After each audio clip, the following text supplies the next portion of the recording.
Emmanuel Ness, the chair of your political science department, said he supports, quote, resistance by any means necessary, which includes violence. How can you say those statements that you support your Jewish friends? Shut up and get out of here. Gentleman will suspend. Gentlemen will suspend. Get out of here, you loser. Come on. By the way, to be clear, I hold you all responsible for this. It is the attitude that you have allowed on your college campuses that make people think that this is okay. That is why this happens, because you have someone like Emmanuel Ness that says resistance by any means necessary, and I assume this person still works at your school. Is that correct? Microphone, please. Any call for violence against Jewish members of our community is entirely unacceptable. So why does this person still work there? Any individual or faculty that has a complaint of breaking our rules, we will investigate them and take the appropriate disciplinary action if warranted. Corinna Mullen at John Jay College said, after October 7th, the right of Palestinian armed resistance is just, and just last month was filmed chanting, up, up, up with freedom, down, down, down with Zionist scum. This is a professor that teaches your Jewish students. How can you say you have an unwavering zero tolerance policy when this person teaches at your school? Again, I believe that that faculty member is no longer teaching with the university. Any call for violence, any call for supporting Hamas or terrorism is entirely unacceptable, and we made those statements several times. It seems that the majority on this committee is eager to continue enabling this administration's repressive agenda. President Trump's attack on civil liberties and academic freedom are well documented. While Republicans continue their charade, new information about the Trump administration's policy of ideological deportations is coming to light.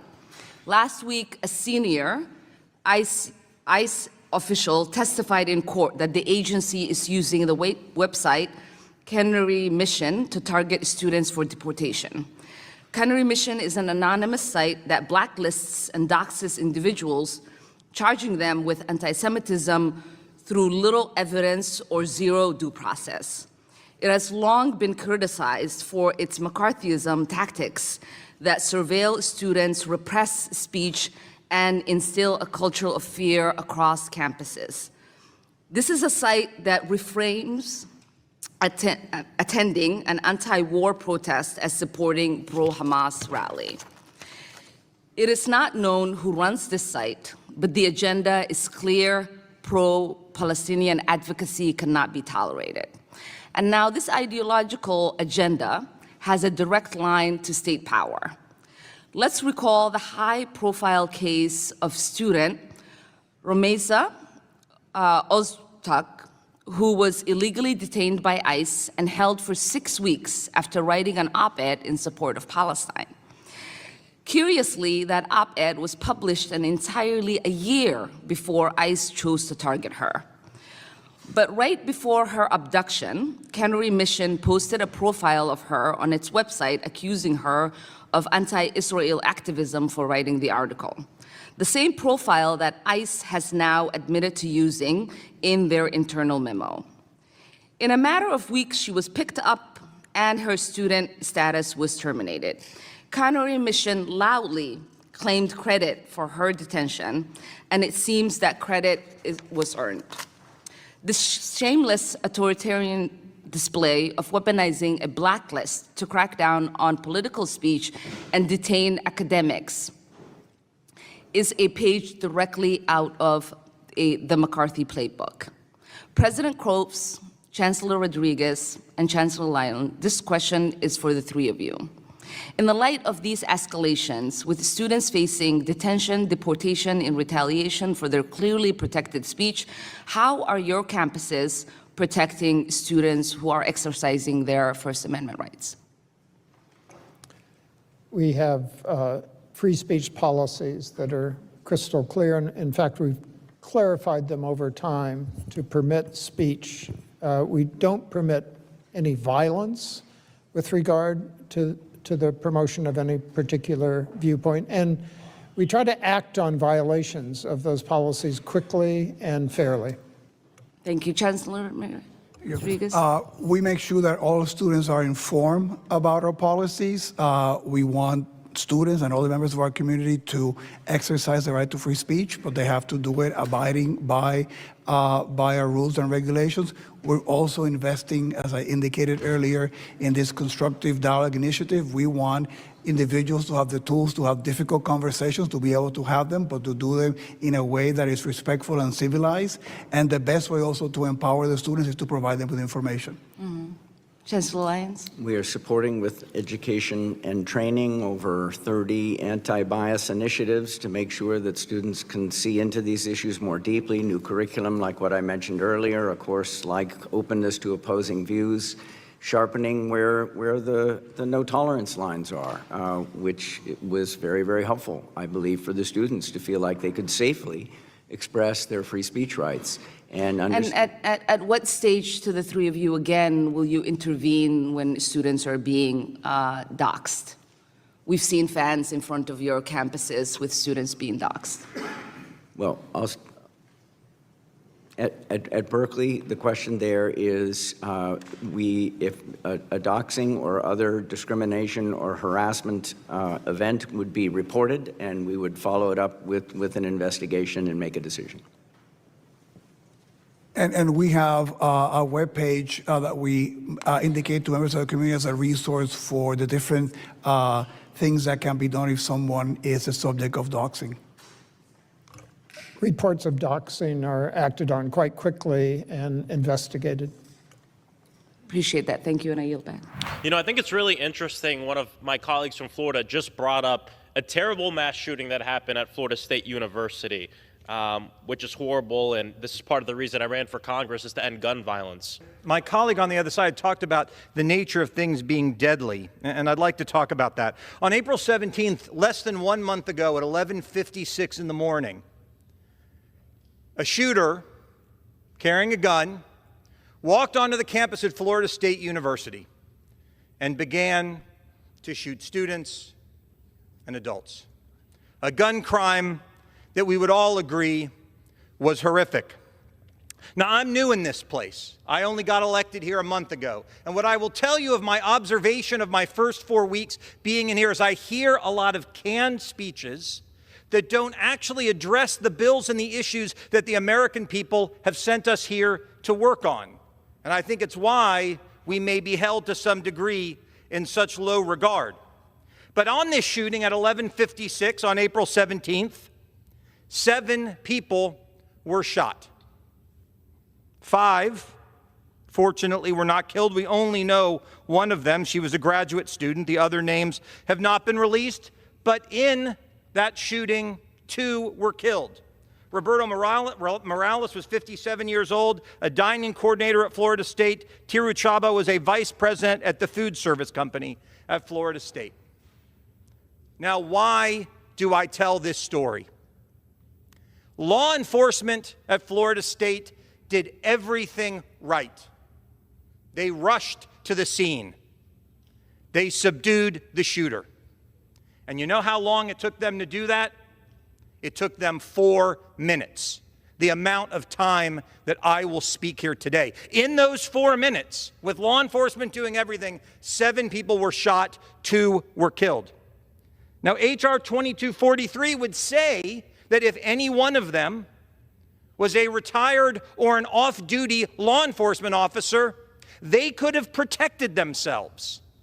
Because the fact of the matter is, when these horrific things happen, it will take law enforcement time to get there. And the only way for you to defend yourself is for you to do it. But he brought up this shooting. I thought it was interesting because he left out one of the most important parts. He brought up that he never wants to see one of these shootings happen again, but he left out how the shooter got his gun.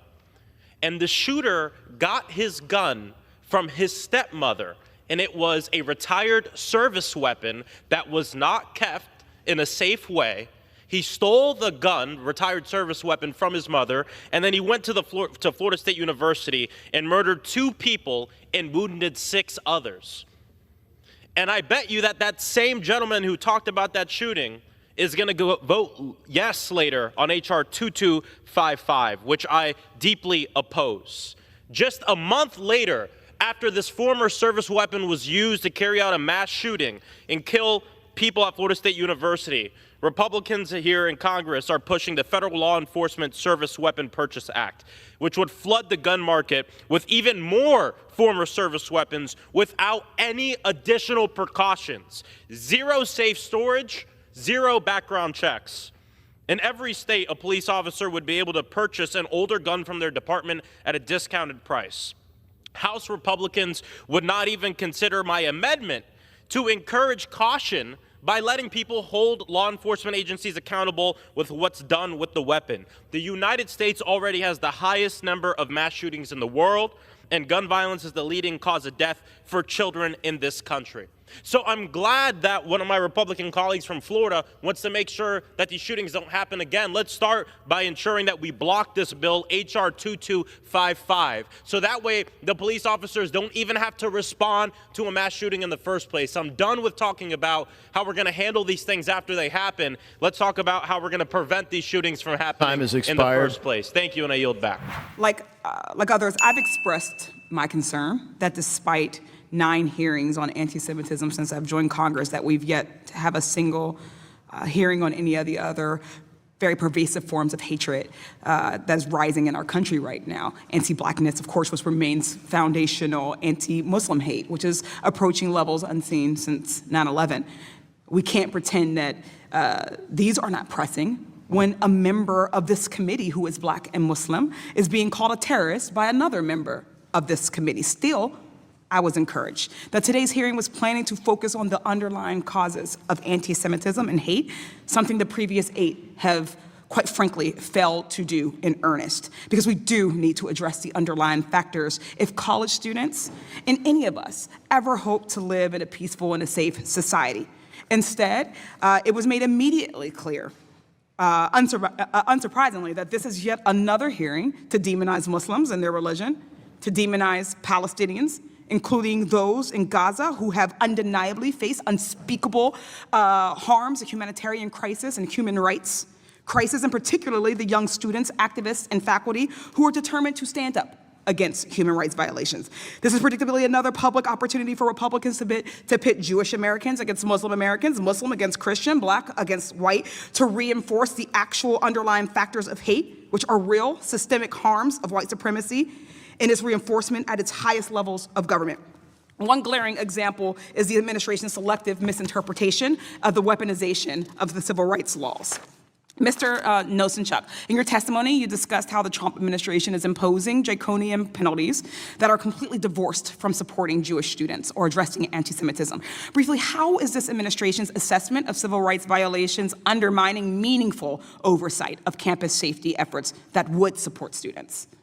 Thank you for the question, Congresswoman. As I said in my testimony, there is a proven way to address civil rights violations. Congress, this body, charged the Office of Civil Rights with enforcing Title VI of the Civil Rights Act and ensuring that all students have an opportunity to access their education free from discrimination.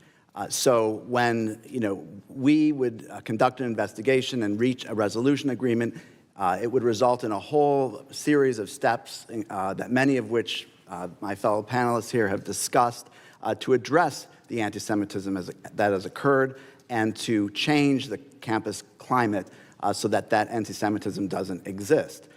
In addition, when investigations are conducted, it's not like there's only one type of discrimination that's occurring. Often, when an investigation is conducted and there's evidence of, say, anti-Black discrimination, we might also have found evidence of anti-Semitic discrimination and expanded the investigation to encompass that. We had that flexibility. Imposing a $900 million penalty on a university is not going to prompt university presidents sitting here to think about how they're going to address anti-Semitism. They're going to think about how are they going to fill this huge hole in their budget that's just been created by a penalty that has nothing to do with the discriminatory conduct that has actually occurred. Thank you.